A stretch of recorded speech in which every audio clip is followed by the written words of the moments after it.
Halo, wewe Kimwaga. Naam, niambie familia. Mwenzako leo na furaha. Kuna nini tena? Si nilikuwa pale Kariakoo. Mara pap akatokea wakala wa Power Bank. Wakala wa Power Bank? Tena kaniambia sasa nikifungua account hapo kwenye hiyo Power Bank hata kama nikiweka 500, faida mwisho wa mwezi inakuja 50,000. Faida 50,000? Ukafanyeje? Sasa mimi nachezeaga fursa. Hapo nikamchapa 50,000 anifungulia account ili mwisho wa mwezi nipige 500,000. 500,000? Power Bank nilibetia kuchajia simu.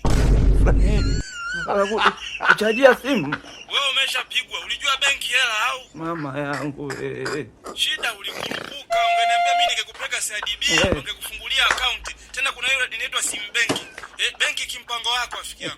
Yaani unafanya miamala kupitia simu yako bila kwenda ATM wala benki. Kupitia sim banking watu wanatoa sadaka, kununua futari. Kwa hiyo ile power nani? Power bank.